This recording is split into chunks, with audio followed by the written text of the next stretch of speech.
Halo nakama, Mimin akan ajak kalian untuk membahas 7 penembak jitu di One Piece andalan para kapten. Dalam serial anime dan manga One Piece, hampir setiap kelompok bajak laut memiliki peran mereka masing-masing. Sebagai contoh, Luffy adalah kapten, Sanji adalah koki, Nami adalah navigator atau chopper yang seorang dokter kapal. Selain tugas-tugas tersebut, ada juga tugas penting yang gak luput dari bajak laut di One Piece, yaitu posisi penembak jitu. Sebenarnya, apa kontribusi seorang penembak jitu dalam bajak laut di One Piece? Apakah dia memiliki peran yang sama pentingnya seperti navigator maupun dokter? Dalam perang, seorang penembak jitu yang handal akan mengarahkan meriam ke arah kapal musuh, atau jika mereka memiliki senjata jarak jauh yang hebat, maka dia bisa langsung menyerang kapal lawan tanpa meriam. Jadi ini posisi yang penting dalam pertarungan. Siapa saja penembak jitu di One Piece yang jadi andalan? Ini 7 contohnya. Check this out. Yang pertama ada Usopp. Usopp adalah anggota topi jerami sekaligus penembak jitu dari kelompok tersebut. Usopp mungkin adalah penembak jitu di One Piece yang paling kita kenal, karena dia adalah salah satu tokoh utama dalam cerita anime dan manga One Piece.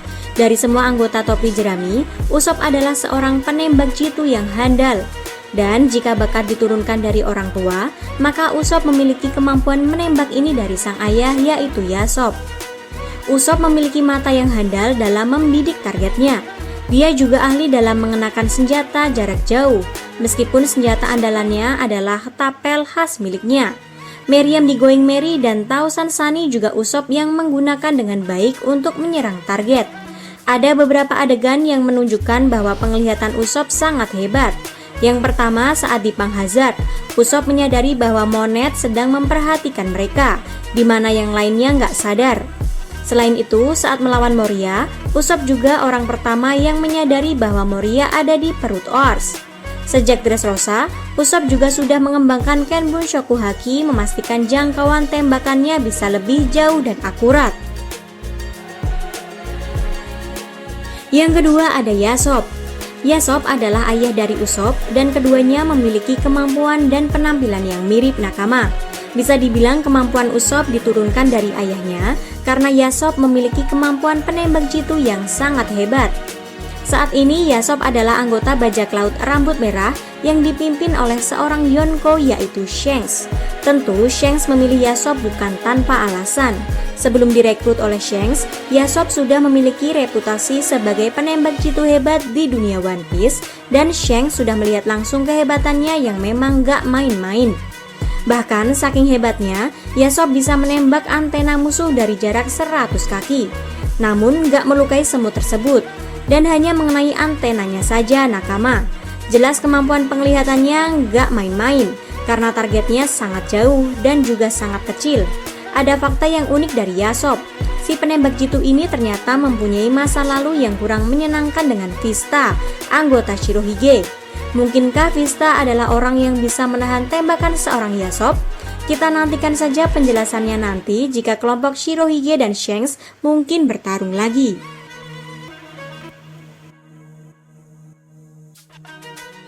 Yang ketiga ada Van Augur. Van Augur adalah penembak jitu andalan Blackbeard dan sangat mungkin akan menjadi lawan dari Usopp ketika topi jerami akan menghadapi kelompok Blackbeard. Sebagai salah satu seorang penembak jitu, Van Augur memiliki kemampuan mata yang hebat, mirip seperti Usopp maupun Yasopp, meskipun gak diketahui apakah kemampuan ini lebih hebat atau tidak. Van Augur menggunakan senapan favoritnya yaitu Senriku dan dia memiliki kemampuan menembak yang sangat hebat. Dia bisa menembak dengan jarak yang sangat jauh nakama.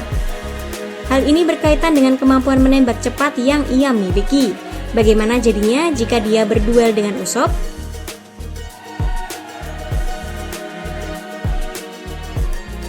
Lanjut yang keempat ada Capone BG. Capone BG adalah salah satu supernova sama seperti Luffy. BG terkenal cerdik, taktis, dan pragmatis. Ia bahkan mampu mengatasi Sanji dan Caesar hanya dengan taktik. Selain itu, BG juga penembak jitu yang ahli. Ia membuktikan ini saat ia menembak Oven dari jarak jauh menggunakan pistol saja, bukan senapan. Yang kelima ada Charlotte Katakuri. Katakuri ini benar-benar penembak jitu berbahaya untuk dihadapi. Kalau dihadapi jarak dekat, musuhnya minimal harus sekuat wakil Yonko untuk bisa mengalahkannya. Dihadapi dari jarak jauh, Katakuri juga ahli menembak dengan Jelly Bean. Ia membunuh satu tamu bermasalah dengan tembakan Jelly Bean saja sebelum pesta pernikahan Big Mom dimulai. Dengan Ken Bunshoku Haki yang bisa memprediksi masa depan, tembakan Katakuri pun sangat akurat. Untungnya, Sanji yang memiliki refleks bagus dan juga Haki mampu menghindari tembakannya. Yang keenam ada Gladius. Gladius adalah sosok yang mengajarkan Trafalgar Law menembak saat Law kecil. Gak mengherankan, dia memang memiliki akurasi yang bagus, dibantu oleh kacamata yang memiliki fungsi teleskop. Dibantu dengan pamu-pamu Nomi, Gladius adalah ancaman berbahaya di jarak dekat maupun jarak jauh. Dan yang terakhir ada Ben Beckman. Ben Beckman belum pernah diperlihatkan menembakkan senapannya di manga One Piece. Tapi begitu Kizaru ditodong oleh dua pria ini, Kizaru langsung berhenti. Padahal Kizaru itu manusia cahaya. Sebetulnya siapa yang lebih jago antara Yasop atau Beckman? Itu belum diketahui ya nakama. Namun reaksi Kizaru menegaskan kalau tembakan Beckman juga nggak bisa diremehkan. Uniknya, dengan Lakiru yang mampu tiba-tiba menembakkan kepala orang, Yasop yang akurat, serta Beckman tampaknya kelompok Shanks dipenuhi oleh pengguna senjata api. Itulah 7 penembak jitu di One Piece yang sangat diandalkan oleh para kapten. Bagaimana menurut kalian? Apa ada penembak jitu di One Piece yang terlewat di video ini? Tulis di kolom komentar ya nakama. See ya!